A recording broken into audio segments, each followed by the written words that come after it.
That's how you score your maiden one day century.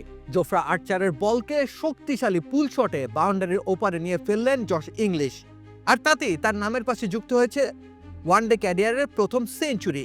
দুবাহু উঁচু করে English করলেন উদযাপন, যেন বোঝাতে চাইলেন, দেখো আমার পেশি শক্তি।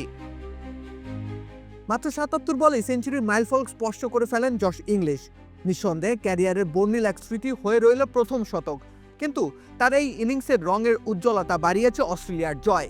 ৩৫২ রানের বিশাল লক্ষ্যমাত্রা টপকে গিয়ে শেষ অবধি জয় পেয়েছে অজিরা।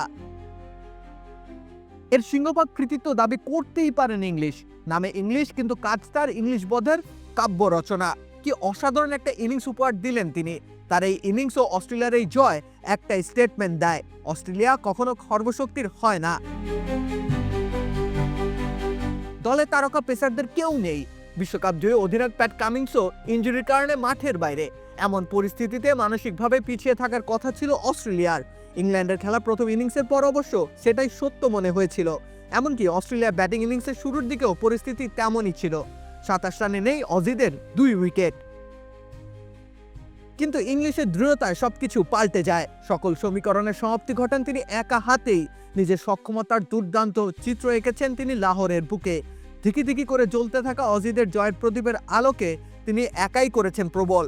শুরুতে খানিক রয়েস হয়ে পরিস্থিতির চাহিদা মেনে ব্যাটিং করেছেন জশ ইংলিশ,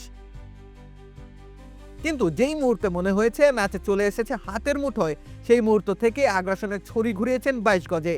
শেষ অবধি ৮৬ বলে ১২০ রানে অপরাজিত থেকেছেন ইংলিশ। ছক্কা হাঁকিয়ে দলের জয় নিয়ে মাঠ ছেড়েছেন তিনি, আর বুঝিয়ে দিলেন, never count them out what ever the situation is. Rakib Hossain Rumman, খেলা ৭১।